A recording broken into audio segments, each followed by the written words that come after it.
नमस्कार। इंजीनियरिंग विषयों में रुचि बनाने और विषय समझ को मजबूत बनाने के लिए शुरू किए गए श्रीदेवी क्लासेज यूट्यूब चैनल पर एक बार फिर आपका स्वागत है। हमारी प्लेलिस्ट इंडक्शन मोटर में आज जानते हैं मोटर ऑपरेशन में अलग अलग प्रकार के लॉसेस के बारे में और जानते हैं लोड के साथ फिक्स रहने वाले, लोड के साथ बदलने वाले वेरिएबल लॉस और कुछ अज्ञात प्रकार के स्ट्रे लॉसेस क्या नेचर रखते हैं और लोड के साथ मोटर की परफॉर्मेंस पे उनका क्या असर होता है। सभी बातें समझते हैं लॉसेस इन इंडक्शन मोटर और जानते हैं फिक्स्ड वेरिएबल और स्ट्रे लॉसेस क्या हैं इंडक्शन मोटर में। शुरू करते हैं। एक 3 फेज इंडक्शन मोटर के स्टेटर पे जब 3 फेज की बैलेंस्ड इलेक्ट्रिक पावर दी जाती है तो स्टेटर में जो स्पेस डिस्प्लेस 3 फेज वाइंडिंग है उसमें टाइम डिस्प्लेस एक्साइटेशन से रोटर और स्टेटर के बीच के इस एयर गैप में एक वर्किंग रोटेटिंग मैग्नेटिक फील्ड बनता है। इस प्रक्रिया में स्टेटर वाइंडिंग के कंडक्टर भाग में I2R कॉपर लॉसेज और आयरन पार्ट में हिस्टैरिसीस और एडी करंट से आयरन लॉसेज होते हैं। रोटेटिंग मैग्नेटिक फील्ड और रोटर कंडक्टर में रिलेटिव मोशन से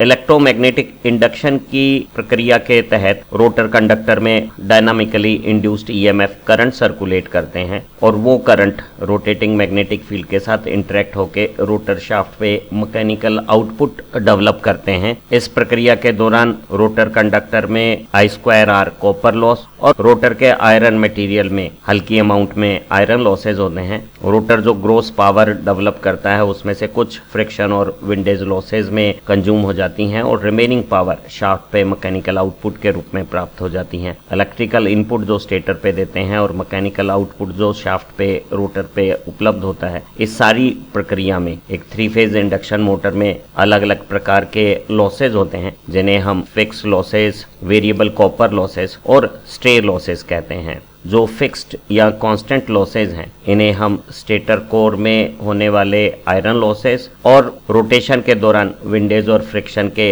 मैकेनिकल लॉसेज के कॉम्बिनेशंस को हम कांस्टेंट लॉस या फिक्स लॉस कहते हैं। वहीं जो वेरिएबल लॉस हैं वो कॉपर लॉसेज हैं जो स्टेटर की वाइंडिंग में और रोटर के कंडक्टर पार्ट में होते हैं। वहीं कुछ ऐसे अनअकाउंटेड अतिरिक्त लॉसेज भी कोर और वाइंडिंग में होते हैं जिन्हें हम स्ट्रे लोड लॉसेज कहते हैं। तो एक मोटर के ऑपरेशन में फिक्स्ड लॉसेज, वेरिएबल लॉसेज और स्ट्रे लॉसेज 3 प्रकार के लॉसेज होते हैं। एक इंडक्शन मोटर में फिक्स्ड या कांस्टेंट लॉसेज उन लॉसेज को कहते हैं जो मोटर पे मैकेनिकल लोड या मोटर के द्वारा जो करंट ड्रॉ किया जाता है उसके बदलने के बावजूद भी बदलते नहीं हैं। और ये जो फिक्स्ड लॉस हैं, नियत प्रकृति के लॉस हैं, वो मुख्यतः स्टेटर कोर में होने वाले आयरन लॉसेज हैं। रोटेशन के दौरान जो बियरिंग में फ्रिक्शन डेवलप होता है उसे भी हम फिक्स लॉसेज में गिनते हैं। इसके अलावा इंटरनल लॉसेज से जो हीट डेवलप होती है उसके टेम्परेचर राइज को कंट्रोल करने के लिए वेंटिलेशन की रिक्वायरमेंट के लिए जो हवा को चलाना होता है उससे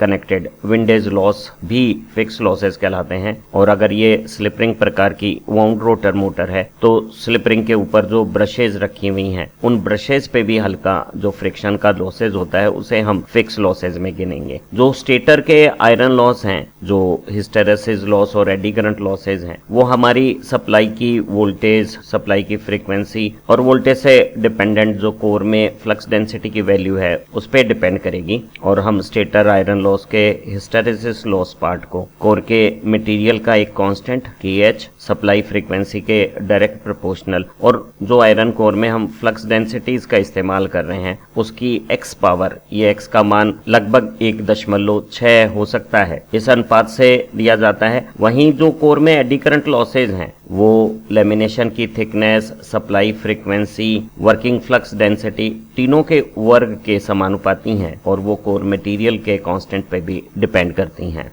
एक इंडक्शन मोटर की वर्किंग के दौरान स्टेटर कोर में होने वाले आयरन लॉसेज हैं और मैकेनिकल फ्रिक्शन और विंडेज लॉस हैं, ये कांस्टेंट बने रहते हैं और ये लोड के साथ बदलते नहीं हैं। हालांकि जो फ्रिक्शन लॉस है, घर्षण की जो क्षतियां हैं, वो वर्किंग रेंज में जब हल्का स्पीड में परिवर्तन होता है तो हल्की सी बदल सकती है, लेकिन हम इन सभी लॉसेज को कांस्टेंट अज्यूम करते हैं। जो रोटर की कोर में आयरन लॉसेज होते हैं उन्हें हम नेग्लिजिबल मानते हैं क्योंकि की वर्किंग के दौरान जो रोटर करंट्स होते हैं उनकी फ्रीक्वेंसी बहुत कम होती हैं और ऐसी कम फ्रीक्वेंसीज पे रोटर के आयरन लॉसेज जो हिस्टेरेसिस लॉसेस फ्रीक्वेंसी के समानुपाती हैं और एडी करंट लॉसेस फ्रीक्वेंसी के वर्ग समानुपाती हैं, वो नेग्लिजिबल स्मॉल हो जाते हैं। हम एक वर्किंग मोटर में स्टेटर के आयरन लॉसेस को घटा सकते हैं अगर इंडक्शन मोटर में वर्किंग फ्लक्स डेंसिटीज की वैल्यूज को कम कर दिया जाए, और ऐसा करने के लिए हमें स्टेटर कोर में जो फ्लक्स फ्लो का क्रॉस सेक्शन एरिया है उसे इंक्रीज करना होगा। तो हम अगर ज्यादा क्रॉस सेक्शन एरिया की कोर असेंबली इस्तेमाल करेंगे तो हमारे आयरन लॉसेस कम हो सकते हैं, क्योंकि हमारी वर्किंग फ्लक्स डेंसिटी कम हो जाएगी और लॉसेस फ्लक्स डेंसिटीज की वैल्यू पे डिपेंड करते हैं। इसी तरह से हम कोर में एडी करंट लॉसेस को भी कम कर सकते हैं अगर हम लेमिनेशंस कम मोटाई की थिनर प्रकृति की लेंगे,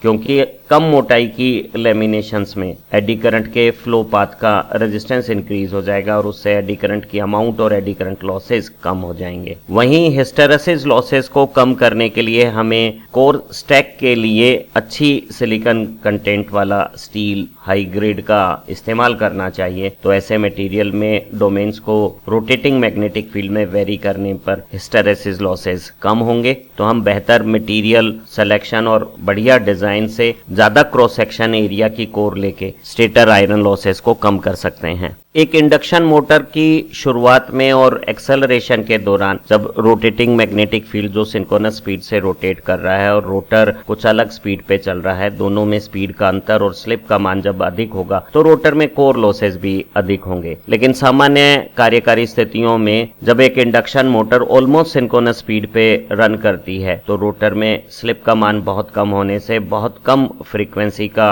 इंड्यूस करंट रोटर में पैदा होता है और कम फ्रीक्वेंसी की उन कंडीशंस पे रोटर के कोर लॉसेस भी जो फ्रीक्वेंसी या फ्रीक्वेंसी के वर्ग अनुपात में होते हैं वो बिल्कुल नेग्लिजिबल माने जा सकते हैं। तो एक सामान्य वर्किंग कंडीशन में इंडक्शन मोटर के रोटर के आयरन लॉसेस को नेग्लिजिबल मान लेते हैं। वहीं जो फ्रिक्शन और विंडेज लॉसेस हैं ये मोटर की ऑपरेटिंग स्पीड बढ़ने पर बढ़ेंगे। हालांकि एक सामान्य वर्किंग कंडीशंस पे लोड के साथ जब लोड इंक्रीज होता है तो इंडक्शन मोटर की स्पीड में हल्का रेगुलेशन डिक्रीमेंट आता है और हल्का फ्रिक्शन और विंडेज लॉसेस बदल सकते हैं। लेकिन हम वर्किंग में स्पीड रेगुलेशन को स्मॉल मानते हुए ये मान सकते हैं कि फ्रिक्शन और विंडेज लॉसेस में ज्यादा बदलाव नहीं होंगे और फ्रिक्शन, विंडेज और कोर लॉसेस का जो टोटल है उसे हर स्पीड पे कांस्टेंट माना जा सकता है। जो फ्रिक्शन और विंडेज लॉसेस हैं इनके जोड़ को हम तकनीकी भाषा में रोटेशनल लॉस, घूर्णन गति के लॉसेस भी कहते हैं।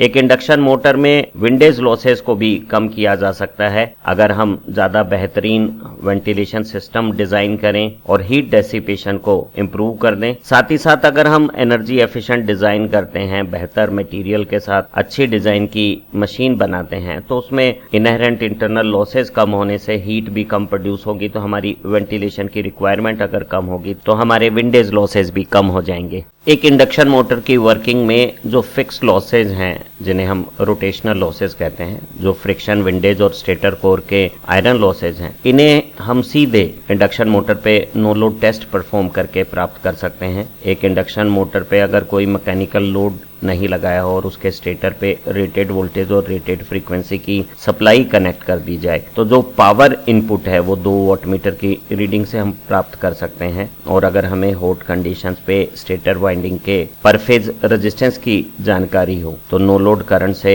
जो स्टेटर वाइंडिंग में I2R copper loss no load पे हो रहे हैं उन्हें अगर हम पावर इनपुट से सब्ट्रैक्ट कर लेंगे तो हमें नो लोड कंडीशंस पे जो इनपुट पावर और स्टेटर I2 लॉसेस का डिफरेंस प्राप्त होगा वो फिक्स लॉस कहलाएगा। वो रेटेड वोल्टेज और रेटेड फ्रीक्वेंसी पे रेटेड वर्किंग मैग्नेटिक फील्ड बनाते हुए स्टेटर कोर के आयरन लॉसेस, रेटेड स्पीड पे फ्रिक्शन और विंडेज लॉसेस के टोटल को रिप्रेजेंट कर रहा है। तो हम नो लोड टेस्ट से फिक्स लॉसेस की जानकारी प्राप्त कर सकते हैं। इंडक्शन मोटर में जो लॉसेस मैकेनिकल लोड या मोटर के करंट ड्रॉ के साथ बदलते हैं उन्हें हम वेरिएबल लॉसेस कहते हैं। जो वाइंडिंग रेजिस्टेंस में करंट फ्लो से I2R ओमिक लॉसेज होते हैं, कॉपर लॉसेज होते हैं वही वेरिएबल नेचर के लॉसेज हैं, और ये स्टेटर की वाइंडिंग में होने वाले कॉपर लॉसेज, रोटर की वाइंडिंग पार्ट में होने वाले कॉपर लॉसेज, और अगर इंडक्शन मशीन स्लिप रिंग प्रकार की, वाउंड रोटर प्रकार की है तो स्लिप रिंग के ऊपर ब्रश के कांटेक्ट पे जो लॉसेज होते हैं उन्हें भी हम वेरिएबल लॉसेज की कैटेगरी में जोड़ते हैं। अगर स्टेटर और रोटर की वाइंडिंग में पर फेज रेजिस्टेंस मालूम हो और वाइंडिंग में करंट मालूम हो तो तीनों फेज में जो स्टेटर में कॉपर लॉस हो रहे हैं और जो रोटर में कॉपर लॉसेज हो रहे हैं उन्हें हम ओमिक लॉसेज की जैसे I²R से निकाल सकते हैं, और तीनों फेज में सिमेट्री होने के कारण किसी एक फेज के कॉपर लॉसेज को 3 गुना करके हम स्टेटर और रोटर के कॉपर लॉसेज निकाल सकते हैं। अगर हमें स्टेटर वाइंडिंग और रोटर वाइंडिंग की हॉट वर्किंग कंडीशंस में एसी रेजिस्टेंस मालूम हो तो हम किसी भी लोड करंट कंडीशंस पर कॉपर लॉसेज क्या स्टेटर और रोटर में हो रहे हैं उन्हें कैलकुलेट कर सकते हैं। किसी भी मोटर के लिए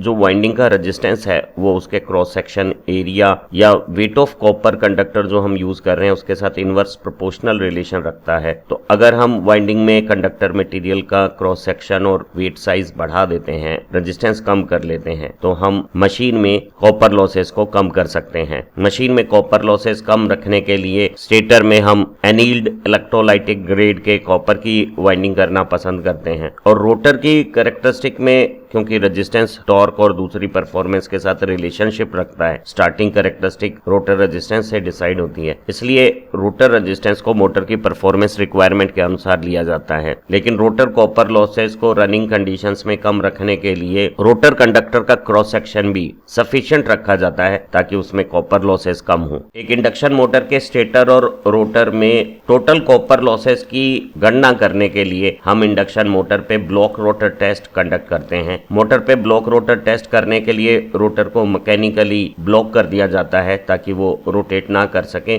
और स्टेटर को रिड्यूस्ड वोल्टेज की सप्लाई देते हैं ताकि नियरली फुल लोड करंट यहाँ लाइन में प्राप्त हो जाए, और 2 वाटमीटर की रीडिंग से जो पावर इनपुट हम मेजर करते हैं वो उस करंट लोडिंग पे स्टेटर और रोटर के टोटल कंबाइंड कॉपर लॉसेस को इंडिकेट करता है। अगर हमें स्टेटर वाइंडिंग में रेजिस्टेंस की न्यूमेरिक वैल्यू मालूम है, लोड करंट मालूम है, तो स्टेटर कॉपर लॉसेस को कैलकुलेट करके टोटल कॉपर लॉसेस में उन्हें सबट्रैक्ट करके हम रोटर के कॉपर लॉसेस को भी ब्लॉक रोटर टेस्ट से मेजर कर सकते हैं। इंडक्शन मोटर की वर्किंग में मैग्नेटिक सर्किट की नॉन लीनियरिटी के कारण फंडामेंटल फ्लक्स कंपोनेंट के साथ साथ हार्मोनिक फ्लक्स कंपोनेंट भी उत्पन्न हो जाते हैं, और इन हार्मोनिक फ्लक्स कंपोनेंट के कारण स्ट्रे प्रकार के लॉसेज आयरन कोर में और वाइंडिंग कंडक्टर पोर्शन में होते हैं। इन एडिशनल लॉसेज को हम स्ट्रे लोड लॉसेज कहते हैं, और इनका एक्यूरेट असेसमेंट या मेजरमेंट बहुत कॉम्प्लेक्स है। अगर हम वाइंडिंग का बेहतर डिजाइन करते हैं, रोटर में स्लॉट की ओपनिंग और स्टेटर रोटर के बीच में एयर गैप लेंथ की रेशो को प्रॉपर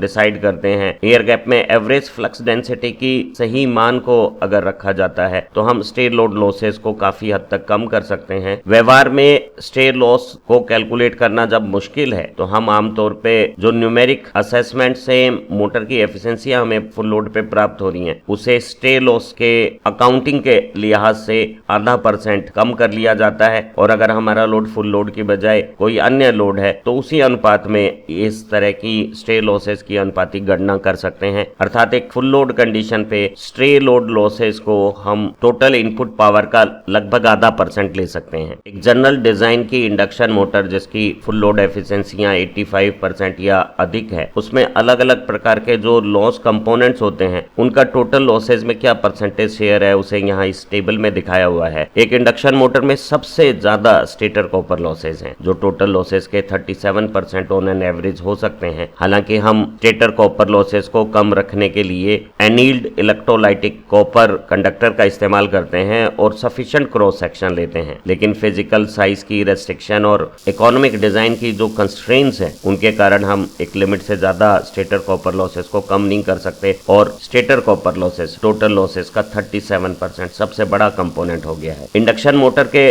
रोटर में जो वाइंडिंग होती है उसमें भी करंट फ्लो से कॉपर लॉसेज होते हैं, और आमतौर पे ये जो रोटर कॉपर लॉसेज हैं वो स्टेटर कॉपर लॉसेज के आधे के आसपास 18% हो सकते हैं। वर्किंग के दौरान जो रोटेटिंग मैग्नेटिक फील्ड बनता है उसमें डोमेन जब रोटेट करती हैं तो उनमें हिस्टेरेसिस लॉस होते हैं, और फ्लक्स के वेरिएशन से आयरन कोर मटेरियल में जो एडी करंट्स फ्लो होते हैं उनसे एडी करंट लॉसेज होते हैं, और हम बढ़िया सिलिकॉन स्टील का इस्तेमाल करके, थिनर लेमिनेशन इस्तेमाल करके आयरन लॉसेस को कम कर लेते हैं, लेकिन एक व्यवहारिक मशीन में आयरन लॉसेस, टोटल लॉसेस का 1/5 20% तक हो सकता है। रोटेटिंग मशीन्स में बीयरिंग सपोर्ट पे अच्छा खासा फ्रिक्शन लॉस होता है। हमें वेंटिलेशन की रिक्वायरमेंट के लिए अंदर जो लॉसेस है, हीट टेम्परेचर राइज कर रही है, उसे डेसिपेट करने के लिए हवाओं को चलाना होता है और उसके लिए हमें विंडेज लॉसेस की रिक्वायरमेंट हो जाती हैं। और एक कॉमर्शियल मशीन में फ्रिक्शन और विंडेज के ये जो मैकेनिकल लॉसेज हैं वो टोटल लॉसेस के 15% तक हो सकते हैं। हालांकि हम बेहतर बीयरिंग सपोर्ट्स का इस्तेमाल करके और वेंटिलेशन और एयर सर्कुलेशन को बेहतर बना के विंडेज लॉसेस को कम कर सकते हैं। कुछ हार्मोनिक फ्लक्स कंपोनेंट के कारण कोर में और वाइंडिंग में एडिशनल लॉसेज होते हैं जिन्हें हम एग्जैक्ट अकाउंट नहीं कर सकते और उन स्ट्रे लोड लॉसेज को हम टोटल लॉसेज का 10% मान सकते हैं। एक इंडक्शन मोटर पर मैकेनिकल लोड को अगर इंक्रीज किया जाता है तो उसकी स्पीड में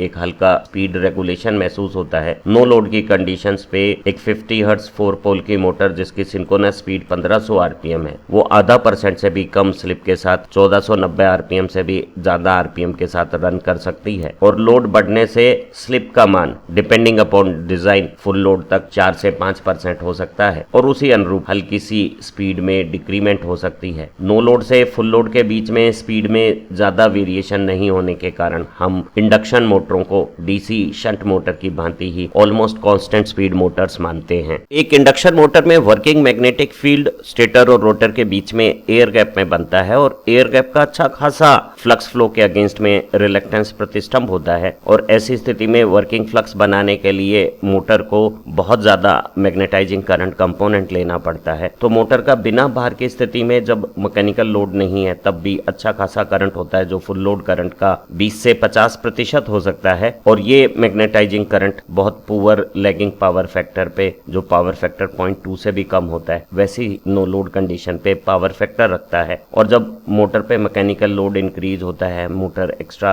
लोड कंपोनेंट जब ड्रॉ करती है तो टोटल करंट बढ़ता है और टोटल करंट का पावर फैक्टर भी शुरू में तेजी से बढ़ता है। लोड के साथ लगातार मोटर का पावर फैक्टर सुधरता है। फुल लोड की कंडीशन पे ये सबसे ऑप्टिमम कंडीशंस पर आ जाता है और ओवरलोड कंडीशंस पे जब स्लिप बढ़ती है, रोटर फ्रीक्वेंसी बढ़ती है तो लीकेज फ्लक्स के असर के कारण पावर फैक्टर बढ़ना बंद होकर हल्का घटना शुरू हो जाता है। तो मोटर फुल लोड के आसपास सबसे बेहतरीन पावर फैक्टर परफॉर्मेंस रखती हैं और नो लोड पे उसका पावर फैक्टर या अंडरलोडेड कंडीशन पे उसका power factor poor lagging nature का होता है। एक इंडक्शन मोटर में जब लोड कम है, वो फुल लोड के आधे से भी कम अंडरलोडेड कंडीशन पे है, तो मशीन में जो फिक्स लॉसेज हैं, जो कांस्टेंट रहते हैं, उनका परसेंटेज शेयर वेरिएबल लॉसेज की कंपैरिजन में काफी अधिक है। और जब मोटर पर मैकेनिकल लोड इंक्रीज होता है, स्टेटर में करंट इंक्रीज होता है, तो रोटर और स्टेटर दोनों में कॉपर लॉसेज, वेरिएबल लॉसेज तेजी से बढ़ते हैं। किसी एक लोड कंडीशन पे फिक्स लॉस और वेरिएबल लॉस जब बराबर हो जाते हैं तो हमारी एफिशिएंसी जो शुरू में तेजी से बढ़ रही है, बाद में धीमे बढ़ती है, वो अधिकतम हो जाती हैं। और इसके बाद अगर हम लोड इंक्रीज करते हैं, फुल लोड या ओवरलोड कंडीशंस पर जाते हैं, तो हमारे वेरिएबल कॉपर लॉसेस तेजी से बढ़ते हैं। टोटल लॉसेज में इंक्रीज होने से एफिशिएंसी में डिक्रीमेंट शुरू हो जाता है। तो हम कह सकते हैं कि लाइट लोड कंडीशंस पे मोटर की एफिशिएंसी कम रहेंगी, वो फुल लोड के पास ऑप्टिमम मैक्सिमम एफिशिएंसी वाली कंडीशंस पे आ जाएंगी और ओवरलोडेड कंडीशंस पे एफिशिएंसी फिर घटने लगती है। उम्मीद है इस लर्निंग वीडियो से एक इंडक्शन मोटर में जो मैकेनिकल फ्रिक्शन और विंडेज लॉस है और स्टेटर कोर में आयरन लॉस हैं जो फिक्स्ड रहते हैं उनके बारे में, और करंट के साथ स्टेटर की वाइंडिंग में और रोटर की वाइंडिंग में जो कॉपर लॉसेज हैं वेरिएबल नेचर के, उनका वेरिएशन किस तरह से होता है, और कुछ अनप्रेडिक्टेबल हार्मोनिक कंपोनेंट के स्ट्रे लॉसेज क्या होते हैं, इनकी अच्छी समझ बनी होगी। इस समझ की मदद से हम इंडक्शन मोटर में पावर फ्लो डायग्राम को समझेंगे और इंडक्शन मोटर में air gap power, rotor copper losses और मैकेनिकल पावर आउटपुट में क्या रिलेशनशिप होती है उन्हें भी समझ सकते हैं। अगर आपको ये लर्निंग वर्क पसंद आया है तो इसे अपने दोस्तों के साथ शेयर कीजिएगा और चैनल से स्टडी नोट्स प्राप्त करने के लिए चैनल की यूट्यूब मेंबरशिप ज्वाइन कीजिएगा। आप अच्छा पढ़ें, तरक्की करें। Have nice time. Thank you very much.